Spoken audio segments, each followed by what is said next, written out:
Ahí tenemos una pregunta al final del salón. Y una pregunta para el ingeniero Cristófoli, que fue quien habló del armado del equipo. Me gustaría que se extendiera un poco sobre la metodología de trabajo que se implementó de modo a haber obtenido un resultado tan conducente como el que lograron entre un grupo de profesionales que pertenecían, por un lado, a empresas que son clientes, a los petroleros fundamentalmente, y a empresas que son proveedoras de servicios de ingeniería que eventualmente podrían llegar a tener algún tipo de interés, algo contrapuesto en cuanto al alcance en determinada fase de ingeniería. Bueno, gracias. Si bien en principio uno podría pensar, incluso también era parte de nuestro miedo, que haya importantes diferencias o alguna diferencia entre usuarios de ingeniería, proveedores de ingeniería y diferentes empresas que trae cada una su historia, su historial, la verdad que tengo que reconocer que finalmente sentados todos en una misma mesa tenemos muchas más cosas en comunes que diferencias, y muchas de las empresas que participaron pusieron voluntad en dejar de lado su propio estándar de alcances y definiciones para abrirse y tener una discusión sana y rica entre todos.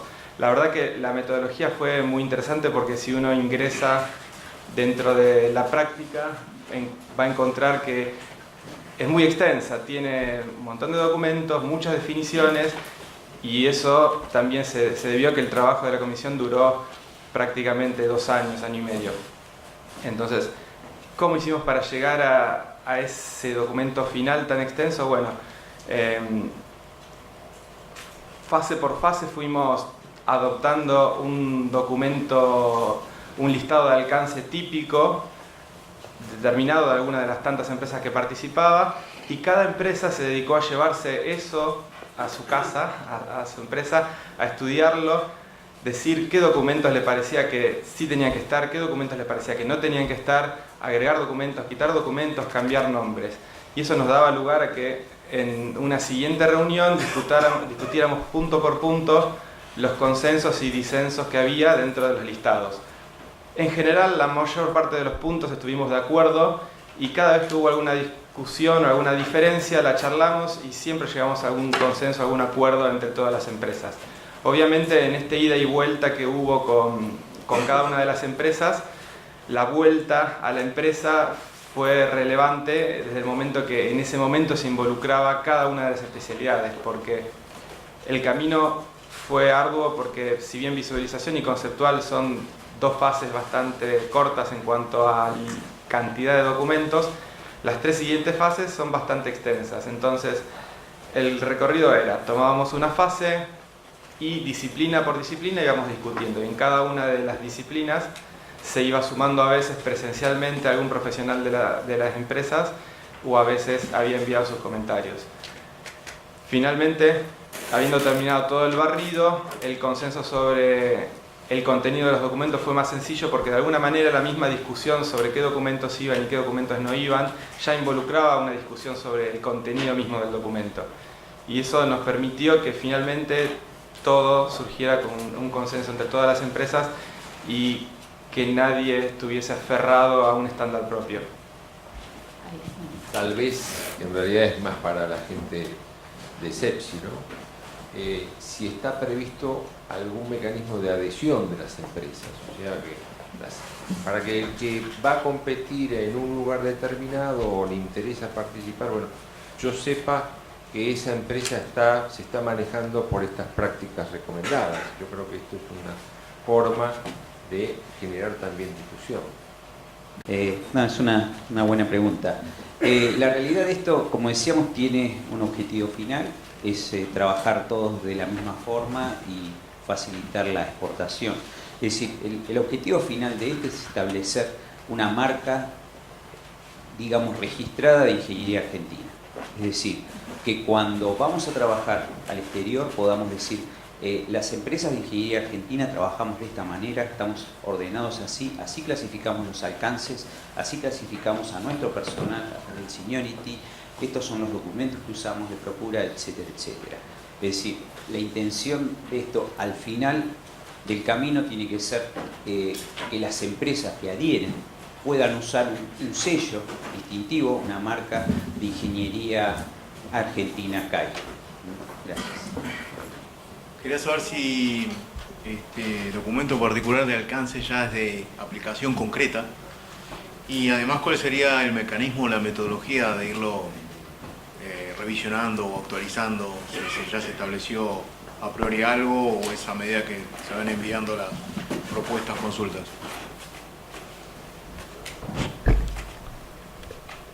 Bien, entiendo que el documento a partir de hoy va a estar en la página del CAI y digamos, la última versión que tenemos, y los mecanismos para su, digamos, rediscusión creo que van a estar abiertos en las distintas subcomisiones que van a seguir trabajando. De hecho, vamos a ver después que hay algunos temas que ya se van a seguir discutiendo, pero yo creo que el ámbito para seguir viéndolo es en el CAI. No está prevista una fecha de inicio de revisión de esta práctica recomendada, pero creo que está, como mencionamos, está completamente abierta a discusión. Así que es cuestión de, yo creo que el mismo uso y los comentarios de los usuarios en el ámbito del CAI o mismo dentro de nuestro trabajo diario van a hacer que se genere la necesidad de nuevas reuniones, ¿sí? Y ojalá con nuevos integrantes. Aprovecho para complementar lo que decía el ingeniero y como les decía en la apertura, la web del CAI es www.cai.org.ar y para hacer llegar inquietudes, consultas o complementar esta información que ya va a estar disponible en la web, la dirección de mail era sepsi@cai.org.ar. Sí, las empresas usuarias de servicios de ingeniería ya empezaron a utilizar las prácticas, con lo cual la forma de empezar a utilizarlas es usarlas directamente, que cuando alguien salga a contratar ingeniería, trate de pedir la ingeniería basándose en esto. Y ya nos ha pasado a nosotros de recibir más de una empresa que nos solicita ingeniería referenciándose en estas prácticas.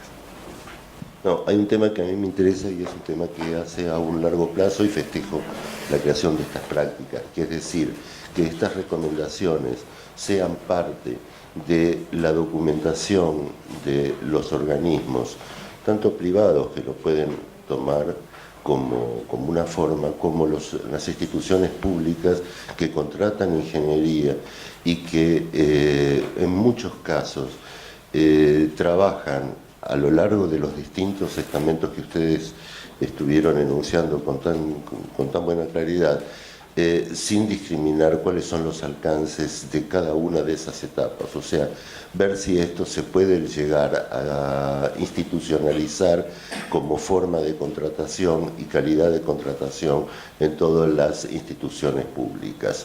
Esto, más que una pregunta, es un deseo, pero creo que más que un deseo también creo que es una actividad y un proyecto que nos tendríamos que dar desde el CAI para proponer esta tarea, con lo cual creo que además de las prácticas, creo que habría que armar una escala de institucionalización de las prácticas y eso se lo dejo a las comisiones que están trabajando y la verdad es espectacular lo que han hecho. Hola. Interesante lo de abrirse a otras, siguiendo la línea de lo que decía recién el colega de Atasa, ¿cómo hacemos esto para que nos podamos abrir a otras especialidades afines en forma tal de incorporar empresas de otras áreas al CEPSI? Se me ocurría el caso de la minería.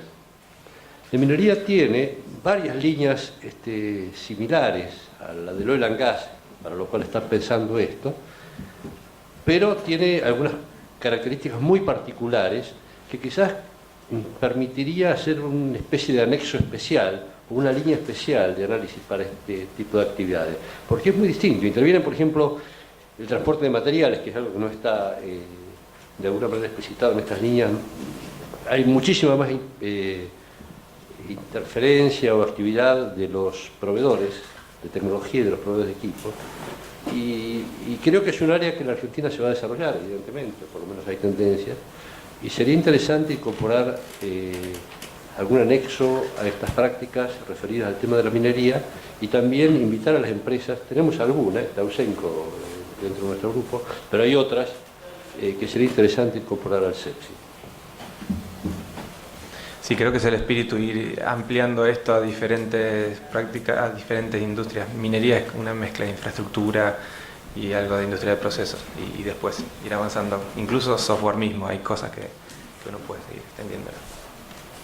Bueno, es muy interesante las propuestas hacia el futuro que se han planteado recientemente y es muy importante la difusión y extrapolar esto que se ha visto para la industria de procesos a otras áreas, como aquí se ha mencionado, por ejemplo, minería, aceiteras u otras.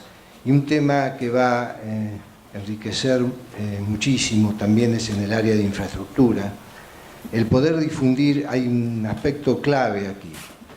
Según el grado de ingeniería que se desarrolla, según la fase de ingeniería que se desarrolla, nosotros logramos una aproximación al costo la estimación del costo respecto al costo real de la obra.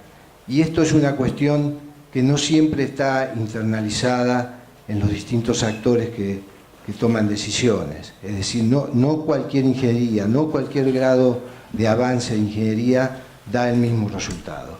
No es lo mismo, aquí se ha utilizado la terminología particular de industria de procesos, pero infraestructura tiene también una terminología que tiene su grado de correlación con esta, como es factibilidad, anteproyecto, proyecto ejecutivo, etc. Entonces, no cualquier grado de ingeniería que uno contrate le va a dar un resultado respecto a la aproximación del costo. Y esto es muy importante para las próximas obras de infraestructura que se liciten, que si queremos tener una real aproximación al costo que van a tener esas obras, realicemos las licitaciones con el grado de ingeniería, de la fase de ingeniería adecuada para la misma. Esto me parece que también la difusión de este aspecto es importante. Por eso que este cuadro que se presentó, y hay otro cuadro más que está incluido en la práctica recomendada, nosotros ya hemos tenido oportunidad de difundirlo en algún ámbito vinculado a infraestructura para que también se vaya internalizando. Así que bueno, esto de algún modo es algo que recién comienza y es un trabajo de todos los días. La comisión está, el CEPSI y la comisión está abierta a nuevos trabajos, a nuevos integrantes y nuevos temas. Quienes tengan ganas de formular alguna pregunta pueden pedir el micrófono a los asistentes de sala, como anteriormente lo hicimos en el primer módulo. Uno de los temas principales a analizar en tu brillante exposición es el tema de la ansiedad. Es un tema clave en la definición del fracaso del éxito del proyecto. Muchas veces clientes tienen mucho tiempo estudiando, decidiendo, analizando las alternativas hasta que finalmente deciden hacer. Cuando quieren hacerlo, quieren que se haga lo más rápido posible. Y lo que se hace en esos casos es hacerlo rápido, ansiosamente, y decir, los problemas son del contratista. Error conceptual grave. Y creo que es un tema que tenemos que analizar, cómo combatir la ansiedad y cómo manejar los proyectos en forma programable. Si no se hacen programas que no se cumplen, que sabemos de entrada que no se cumplen, hay que hacer programas cumplibles y después cumplirlos. Y el otro tema que creo que también en tu análisis lo insinuaste, pero que hay que profundizar, es el tema de los cambios. ¿Cómo es la gestión de los cambios? Creo que es un tema de una importancia fundamental, porque el cambio implica no únicamente costo, sino reciclo y manejo de reciclo dentro del programa. Y es un tema que sería muy interesante en las próximas comisiones del CAI poder analizar. Sí. Comentario, Héctor, a tus dos preguntas. Una, en cuanto al tema de los plazos, uno entiende que los clientes tienen un sistema de aprobación, o sea, la fecha de arranque es una, ya la pusieron. Es el 25 de mayo, Día Patrio. ¿Sí? que empezamos a trabajar en enero, en febrero, y la licitación tendría que haber salido en febrero, y aprobaciones internas, apropiaciones de capital, discusiones, cambio, que yo, sale tarde, pero la fecha del 25 no cambió. Eso es lo que sufrimos todos. Es decir, es muy difícil decirle o enseñarle a los clientes, a pesar de que está escrito ahí, de que tienen que tomar más tiempo y que tienen que estar dentro de las recomendaciones, dar tiempos lógicos. Ese es un lado. El otro lado que creo que me gustaría referirme respecto de eso, es un poco lo que se habló acá del tema de la ética. Muchas veces las empresas de servicio comprometen fechas que no se pueden hacer, nada más que por ganar una obra. Entonces es un tema de discusión también si es ético aceptar una fecha que uno sabe que no se puede cumplir. Y eso lo conocemos todos. No lo voy a dar la solución acá, pero digo que es un tema de reflexión importante. En cuanto al tema de la parte de las notas de cambio, es algo que está muy recomendado acá, es que haya claros mecanismos en la licitación de cómo se van a manejar los cambios. Muchas veces salen contratos donde dicen acá no va a haber cambios, no le pongo el mecanismo de cambios. Y es un error serio, porque no existen proyectos que no tengan cambios. Entonces, negar la realidad después es uno toparse contra algo que ya sabe que va a pasar. Entonces, no por quitarlo van a dejar de haber los cambios, sino que el problema va a ser mayor porque no van a tener un mecanismo para manejarlos, va a entorpecer, va a cambiar los tiempos, va a haber nervios, va a haber más problemas. Entonces, acá está fuertemente recomendado que desde la licitación esté explicitado el mecanismo de cambio en los proyectos. Es un tema, bien lo trajiste Héctor, un tema fundamental en el manejo de los proyectos. Sobre gerencia de proyectos, pues más un comentario. Me parece interesante que se resalte la importancia de las fases previas, porque en la literatura lo que uno encuentra realmente es que, concebida la necesidad y la forma de solucionarlo, empieza a trabajar, pero de ahí para atrás, ¿qué? Ese qué lo he encontrado muy vacío, he encontrado muchos vacíos en la literatura sobre eso. Me parece interesante y pues voy a revisar un poco. Era una consulta hacia el equipo de Seniority, si han trabajado como parte del desarrollo con la línea base de competencias que propone el IPMA, que es algo, no sé si la conozcan, funciona similar, son un set de competencias técnicas, personales y de contexto que deben tener los profesionales y establecen ciertos niveles. Consideraría como un ejercicio interesante que pudieran comparar o trabajar junto con eso. La primera parte de la pregunta que hiciste, mientras viene el tema de las etapas anteriores, por eso está puesto dentro de la recomendación el tema de cómo creemos que es gestionar un proyecto. Incertidumbre, complejidad, que lo tenga todo el mundo claro cuando se abarca y qué significa mitigar cada una de esas cosas o gestionarlas. Por eso que se pone el tema de las etapas y está explicitado en el texto de la recomendación, ¿no? Respecto a Seniority, como dije en la presentación, tomamos como antecedentes lo que se había hecho en la American Society of Civil Engineering junto con CH2, pero bueno, justamente que nos brinden ese feedback de que hay otras fuentes para compararlo, o sea, nos sirve, así que es para analizarlo. A mí me pareció bien resaltar el tema de alternativas, cambios, incluso alternativas planteadas previamente. Algunos de los panelistas anteriores en la parte de procurement lo mencionó, que las alternativas evidentemente tienen que estar bien analizadas en las etapas previas, para después justamente disminuir el número de cambios. Pero volviendo al tema del sponsorship entre cliente y proveedor, me parece fundamental también vincularlo al nivel de análisis de seniority, que justamente los que tengan mayores responsabilidades sea gente que tenga sensibilidad y elasticidad para poder corregir rápidamente los errores. Porque si bien los sistemas que vos mencionaste, tan difundidos en la literatura, hablan del control de errores, control de cambios, del control de cada una de las etapas de gestión, el tener una rapidez en la resolución, ser un buen filtro respecto de los términos y de los errores, es algo que es fundamental, me parece, en la gestión de un buen proyecto.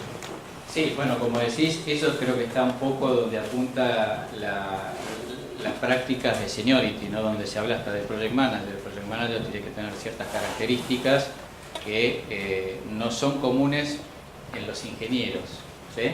Es decir, tiene que tener características adicionales que en algunos casos van contra su proceso de ingeniero y en otros no. Entonces, eso tiene que estar reflejado y creo que es donde apunta un poco la práctica de seniority, que está eso dicho, ¿no? Leo también que se está estudiando el tema del FEL 0 también para ir a etapas anteriores digamos, lo más temprano que uno puede arrancar un proyecto. En cuanto a la función del ingeniero, se habla mucho sobre el éxito de un proyecto.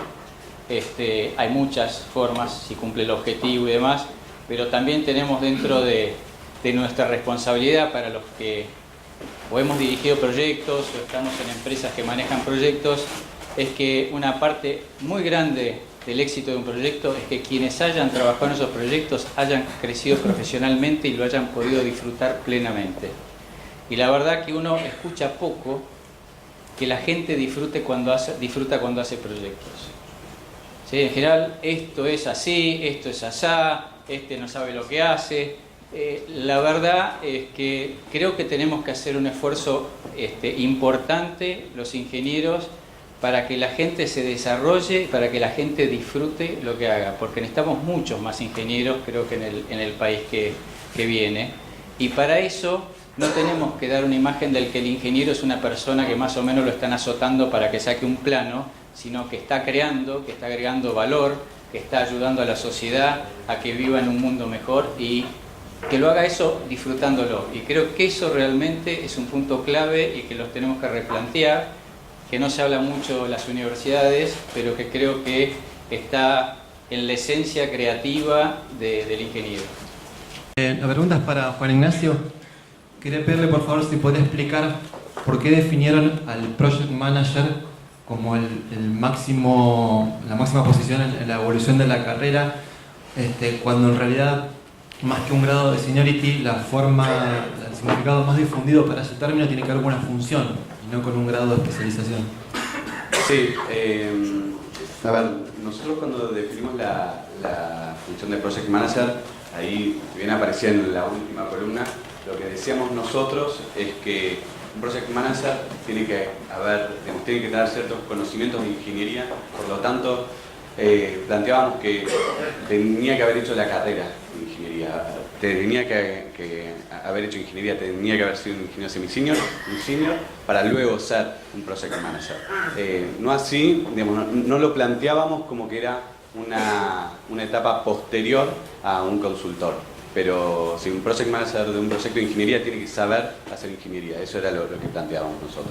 Bueno, lo mío, más que una pregunta, es un comentario a partir de varias cosas que se han tocado aquí, que me parece que marca también alguna línea de trabajo hacia el futuro. Uno de los temas que me parece que fue tocado en distintas subcomisiones que trabajaron, es que habría que trabajar sobre las recomendaciones de cuál es el nivel de proyecto adecuado con el cual se debe licitar la construcción de las obras. Este es un tema que se tocó, por ejemplo, cuando decíamos el nivel de ingeniería y la aproximación al costo que podíamos llegar con un determinado nivel. También pasa lo mismo, que eso genera una incertidumbre muy grande con el tema del cumplimiento de los plazos que van a tener las obras. Entonces también está muy asociado a que no solo hay un desfasaje que va variando según el grado de avance de la ingeniería en la aproximación al plazo que vamos a tener y los riesgos que se corren. Entonces un tema que habría que debatir, ir formando de algún modo un criterio, es cuál es el nivel adecuado de avance de ingeniería para licitar la obra, porque muchas veces por ansiedad, por urgencia de distinta naturaleza, se pretenden saltar etapas y esto inevitablemente se termina pagando. En uno de los gráficos que presentó el ingeniero Massa se veía claramente cómo se cruzaban las dos curvas, que las decisiones tomadas en épocas tardías del avance de una obra, de un proyecto, tienen un alto costo para su solución. Entonces, como nosotros creemos firmemente que lo que hacemos, que es ingeniería, es muy importante para reducir incertidumbres, para reducir riesgos, reducir costos, creo que es un tema que tenemos que trabajar desde CEPSI para ir formando un criterio, una conciencia de las mejores prácticas en este sentido.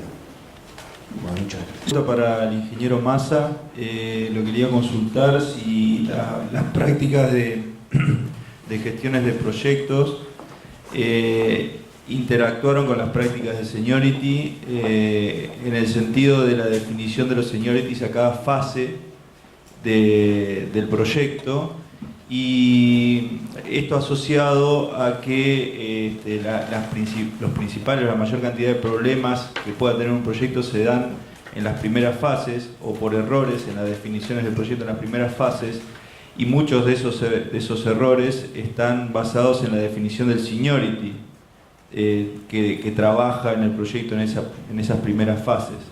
Quería saber si entre las dos prácticas habían interactuado para mejorar las definiciones que se dieron en cada una.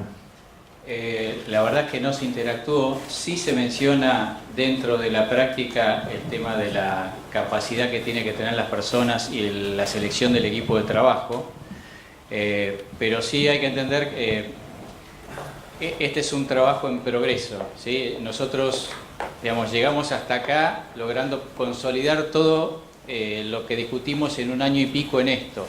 Así como seniority, alcances está cruzando, después tenemos que empezar a hacer cross con todos los, que es un tema que estamos comenzando a hacer, pero primero necesitamos la base de cada una de las prácticas, ¿no? Eso es una etapa posterior que claramente la tenemos que hacer. Se ha empezado a hacer entre seniority y alcances, después habrá que ir subiendo en las distintas prácticas para que cruce toda la práctica, tenga una unidad en todo, ¿no? Un aviso. Fíjense que prácticamente lo que más se habló en las preguntas después de la parte de gestión de proyectos fue seniority. Y no sé por qué, pero fue la subcomisión que más nos costó llenar. Es decir, donde costó más encontrar candidatos, que la gente se propusiera y que trabajara. O sea, terminamos empujándola entre todos porque parecía que no era importante. Y acá creo que se vio que es al revés. O sea, que tenemos que definir quién hace qué y cómo lo calificamos y lo clasificamos para definir funciones. Fíjense, en función de eso, las curvas que mostraba de la importancia de las definiciones en la primera etapa, lo que afecta en el proyecto. Algo que nos dimos cuenta no hace mucho es, en las primeras etapas del proyecto hace falta poca gente con muy alto seniority, pocos recursos. A medida que avanza el proyecto se van sumando recursos, lo ideal es que se sumen, no que cambien. Se suman recursos cada vez de menor nivel y de menor seniority a medida que se avanza en las etapas de la ingeniería. Es algo para tener muy en cuenta porque en general las grandes discusiones es sobre la falta de recursos.